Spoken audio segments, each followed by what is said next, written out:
When I called from jail, my parents said, "We're at your sister's gender reveal. Handle it on your own," so I did. I contacted my lawyer instead. A few days later, they walked in all smiles. Until the guard handed them a sealed envelope. Their faces dropped in seconds. My name is Nate, and I'm 25 years old. If you'd asked me 2 years ago what I thought rock bottom looked like, I'd probably have said something dumb like being broke or getting dumped. Turns out it's sitting on the edge of a court in a holding cell, trying to make a collect call to your parents, only to be told they can't talk because they're at your sister's gender reveal party. I remember every detail, the cold of the steel, bench pressing into my back, the sour stench of old sweat and bleach, the way the payphone crackled as my mom answered with laughter in her voice. "Nathan, what is it?" I was relieved for a moment, like maybe someone finally picked up, but then she followed it up with, "We're at Chloe's gender reveal. This isn't really a good time. You'll figure it out, won't you?" Then a click. "No. Are you okay?" "No. What happened?" Just a click. I stood there, the dial tone humming in my ear, hands clenched so tight my knuckles went white. I had one more phone call, so I called the only person left who actually gave a damn, my lawyer, David Kessler. Not a public defender, a real one, the kind that costs too much and doesn't waste time. He picked up after 2 rings and said, "Tell me where you are." "I'm on my way." That man moved faster than anyone I'd ever known. Within 3 hours, I was out on bail. He even drove me home. No one else showed, not even a text from my parents. Now, I know what you're thinking. Why were you in jail, Nate? Well, it wasn't drugs or theft or anything like that. It was assault, but the kind where you're not sorry you did it. A guy named Vince laid hands on someone I care about. I found out. I confronted him. He got violent first. I finished it. The cops arrived after a neighbor called it in. Vince had a broken nose and a bruised ego, and I had handcuffs around my wrists. Still, the fact that no one from my family even bothered to check what had happened, just went on popping confetti over Chloe's unborn baby while I sat in a holding cell, was something I couldn't forget or forgive. Growing up, Chloe was always the favorite. I used to think I was just imagining it, but by the time I hit high school, even my teachers would comment on how differently we were treated. She got a brand new car at 16. I got a shared, beat-up Honda Civic with a leaky roof.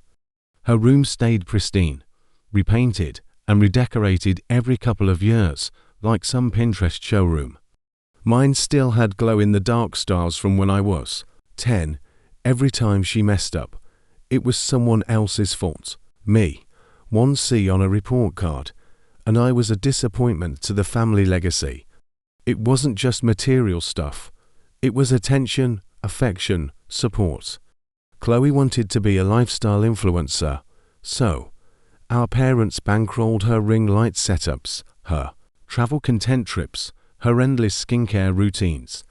I worked 2 jobs during college and still barely got a "that's nice" when I graduated.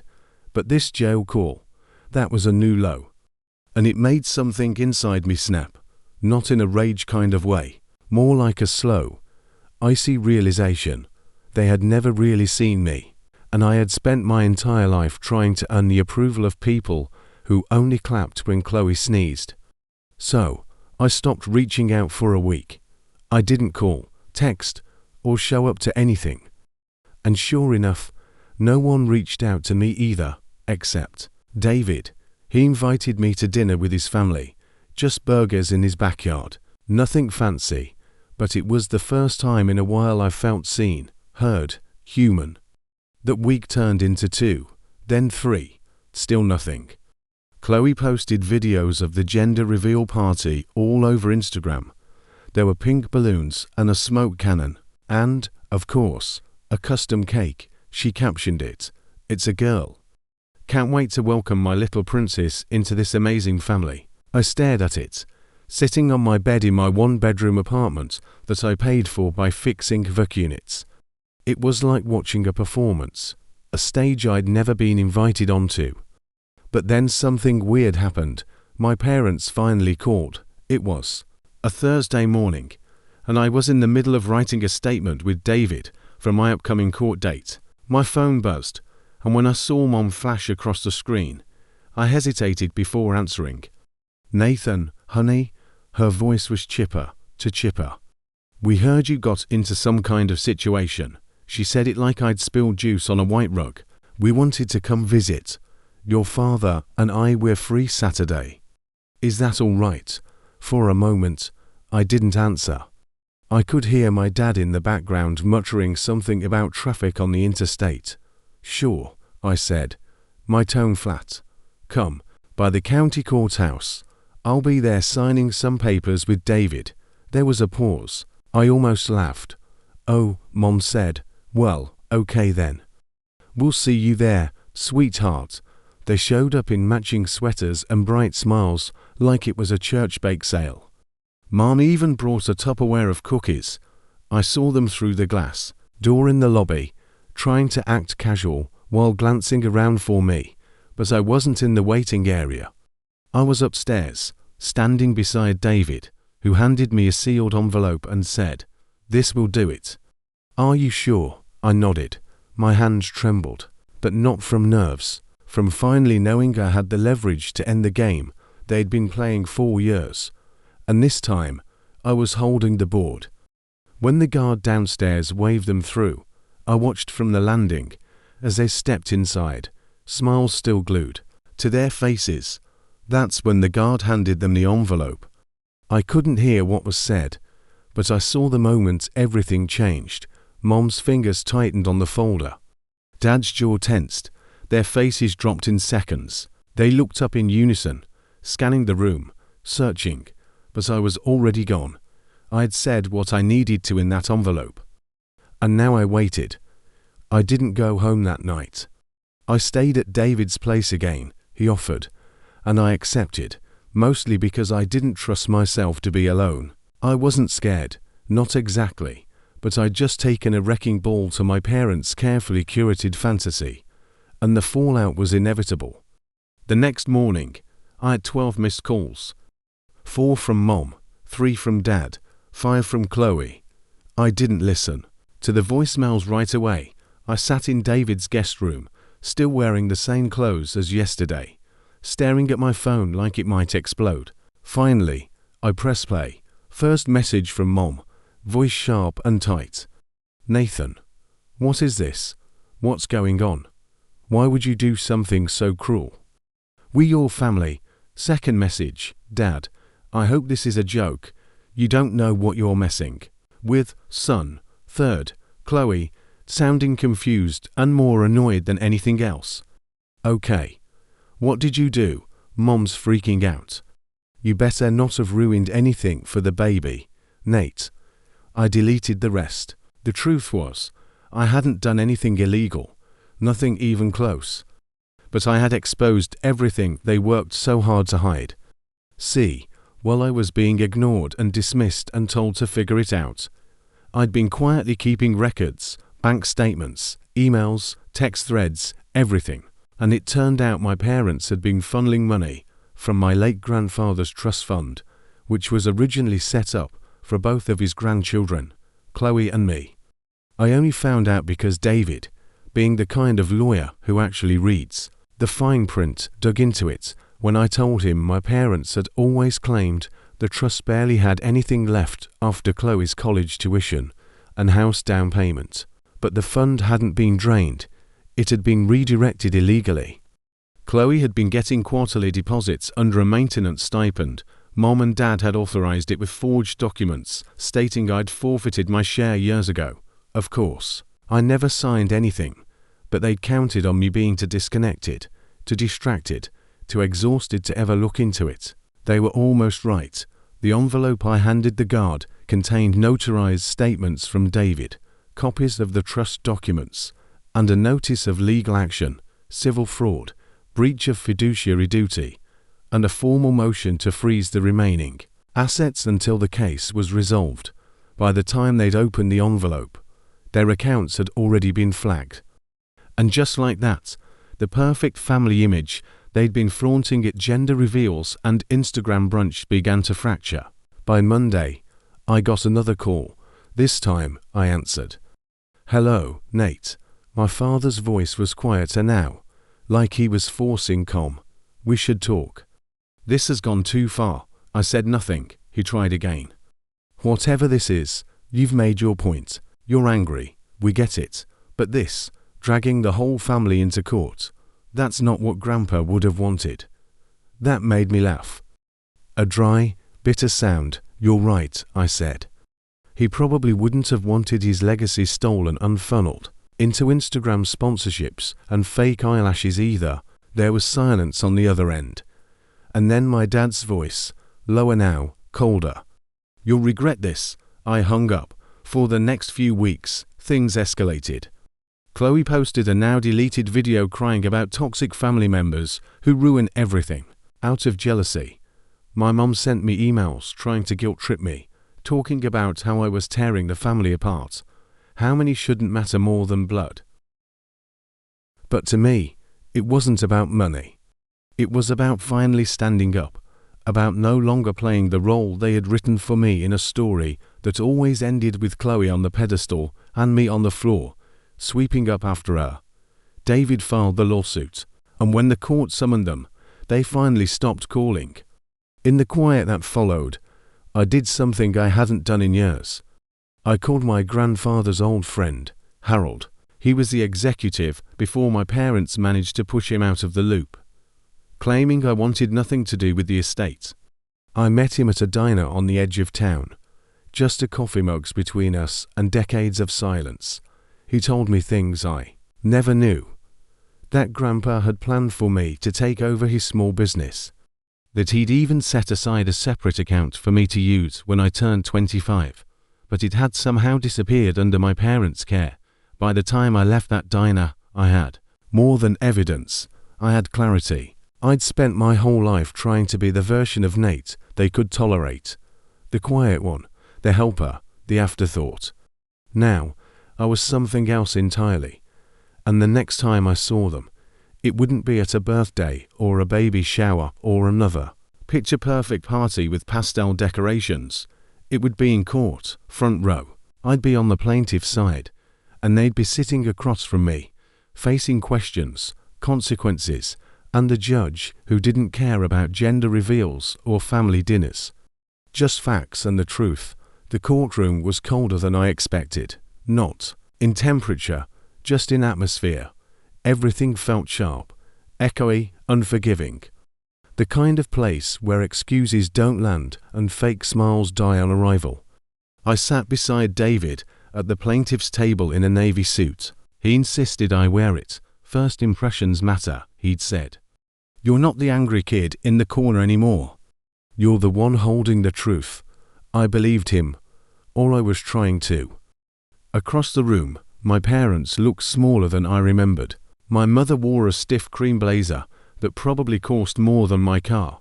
Her hair was perfectly curled, but her hands betrayed her, fidgeting, wringing the tissue in her lap to shreds. My dad sat stone-faced beside her, jaw tight, eyes flicking around like a man expecting a surprise ambush. Chloe wasn't there, David said. Their lawyer probably advised against it, which made sense. Chloe had no filter. She'd implode the second someone questioned her trust fund stipend. The judge entered, gavel, formalities. Then it began. David opened with calm, crisp precision. He laid everything out. The original terms of my grandfather's trust, the intended 50-50th split between Chloe and me, the forged documentation, the unauthorized withdrawals, the sequence of fraudulent transfers, and then the kicker, the recorded phone call between Harold and my mom from 5 years ago, where she joked about Nate never checking any of this stuff. The courtroom didn't laugh. Their lawyer, a balding man in a tailored suit who looked like he should be selling yachts, tried to spin it. "This is a family misunderstanding. The trust was always flexible. The parents were simply allocating resources based on need and involvement. Chloe was close to her grandfather. Nate, well, he was more distant." David leaned in slightly. distant. He visited his grandfather every Sunday for 8 years. He helped manage the old man's prescriptions. He drove him to the hospital during his last fall. The room was still. The other lawyer muttered something about perception, but it was clear the narrative was shifting. Then it was time for witness statements. Harold went first, steady, clear. He painted a picture of my grandfather, stern, proud, but deeply loyal.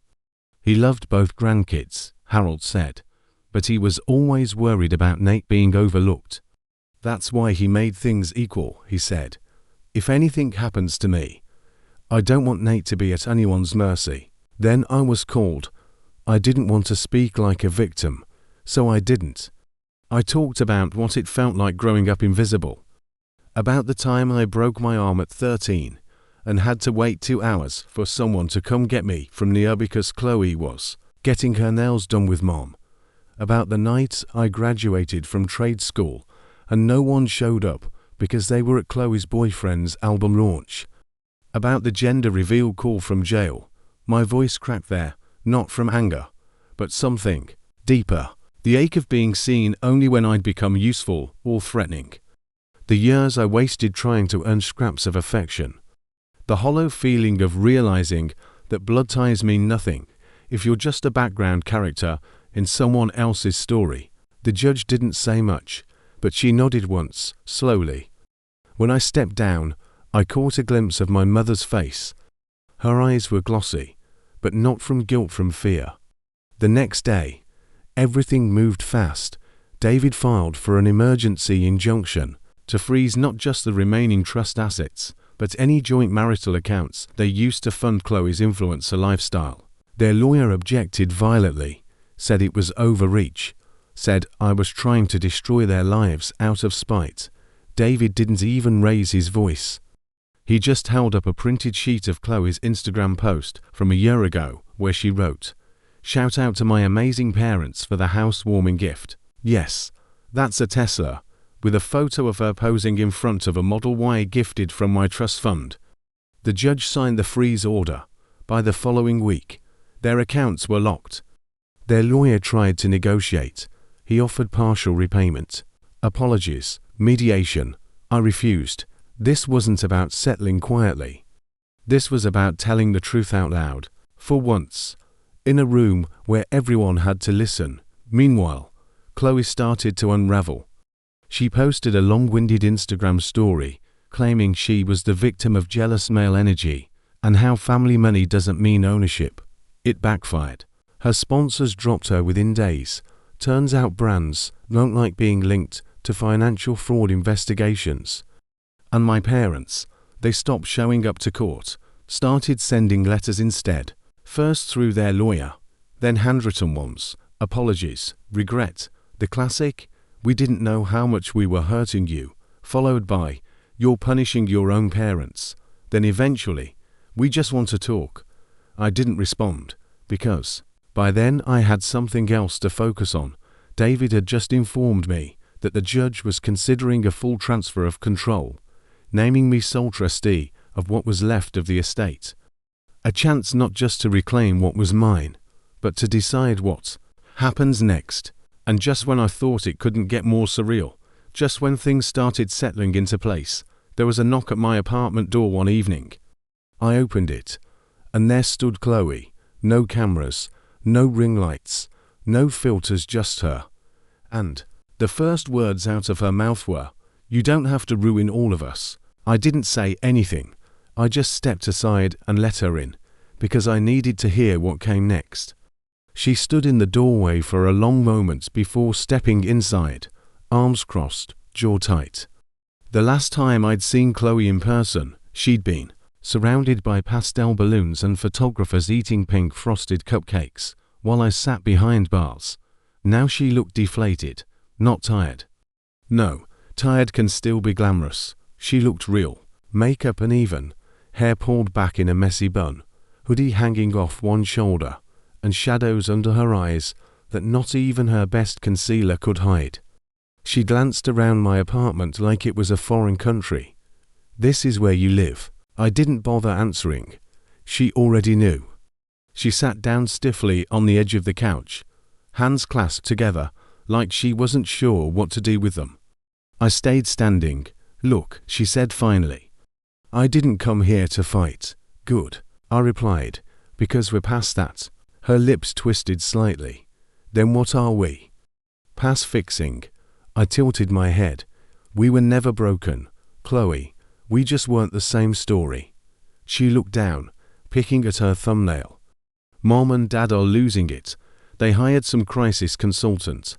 They're talking about selling the house, liquidating assets, like everything. That's not my problem. But it is. Her voice cracked, and she caught herself, swallowing hard. You think I knew that? That I sat around cackling while they stole from you? I raised an eyebrow. She hesitated. Okay. I knew about the trust, but I thought you didn't care. You were always distant, always off doing your own thing. HVAC or whatever. You never wanted to be part of what? I interrupted. The family, the lies, the brand. She went silent, like I'd slapped her. I continued. You think I wanted to be distant? You ever consider maybe I didn't have the luxury of being close? That maybe after being left behind enough times, you stop showing up for people who treat you like background noise? She looked up at me, eyes shining. I didn't know how bad it was. That's the problem, I said quietly. You never had to. We sat there in silence. The only sound was the faint buzz of a faulty street lamp outside my window. Chloe finally spoke again, her voice softer this time. I didn't come here to beg or threaten. I just wanted to say I'm sorry. I looked at her for a long time. The old Nate would have cracked, would have reached across the space between us and told her it was okay. That he forgave her, that family, was more important. But I wasn't that Nate anymore. I believe you, I said. I believe you're sorry. She blinked. You do. But that doesn't mean there aren't consequences. Her shoulders dropped, and she nodded slowly. Are you going to go all the way with the case? I paused. It's not about revenge anymore, Chloe. It's about accountability, about truth. I'm not trying to destroy you, but I'm not going to protect the people who buried me either. She stood up then. I hope the judge sees it that way, too, as she left. I didn't feel triumphant. I felt still, like something that had been spinning inside me for years had finally gone quiet. The final hearing was 2 weeks later. The courtroom was more crowded this time. Reporters, extended family, a few curious strangers. The story had leaked. Local influencers, trust fund at center of legal battle. Chloe's name had trended on Twitter for a few hours. Her sponsorships were gone. The glow had dimmed, but she showed up, hair pulled back. No fake tears, no dramatics, just silence. My parents sat beside her, each looking 10 years older. Their lawyer tried one final Hail Mary, arguing that I was destabilizing the family, dragging personal matters into public record, but the judge wasn't having it. In a calm, level tone, she read her verdict aloud. The court found clear evidence of financial mismanagement, forgery, and breach of fiduciary duty. Effective immediately, all control of the trust, both original and remaining assets, would be transferred to me. In addition, the court ordered my parents to repay the misused funds within 18 months or face asset seizure. Chloe was not required to pay anything on the condition she had no future claim to the estate. I didn't look at her when the judgment was read. I only glanced once when we were leaving. Our eyes met. She nodded. I nodded back. The weeks after felt surreal. Suddenly, I was being contacted by estate managers, accountants, even family members I hadn't heard from in years. Apparently, inheriting money makes people remember your name. I ignored most of them. Instead, I did something different. I went back to Grandpa's workshop. It was still there, locked up behind the old house, rust on the hinges, but everything inside preserved like time had frozen. His tools, his blueprints, his thermos still sitting on the shelf. I spent that weekend cleaning it out. Then I called Harold. We reopened the business. Not HVAC, not trust fund consulting, just craft. My grandfather's original trade, woodworking, custom tables, chairs, restorations. I hired 2 of my old co-workers, brought them in on full pay with benefits, told them we'd make something real, something that lasted. And for the first time in my life, I felt like I wasn't chasing anything. Not approval, not recognition, just peace. My parents, they moved out of their house 3 months after the ruling, sold their car. The foreclosure notice came 2 weeks after that. I didn't gloat. I didn't show up. I didn't say a word because they didn't call from jail. They didn't come to my graduation. They didn't ask if I was okay when I was locked in a holding cell, scared and alone. So, I let them figure it out. Chloe moved to a smaller apartment, started a podcast of all things, Finding Balance, it was called. I listened to half an episode. She talked about rebuilding trust, accountability, mental health. Maybe it was all performative, or maybe, just maybe, she was learning. I never reached out. But one day, she left a small package on my porch. No note, just a photo of Grandpa, and me taken when I was 10, sanding down an old table. On the back, she'd written, "He saw you, Nate, even when we didn't. I hope this helps you remember." It did. The workshop is full of life now. Every evening, I sit at the big cedar bench near the window, light streaming in, tools lined up like soldiers ready for battle. And sometimes when it's quiet, I hear his voice, my grandfather's, rough but kind. "You did good, kid." And I smile, because for the first time in forever, I believe it.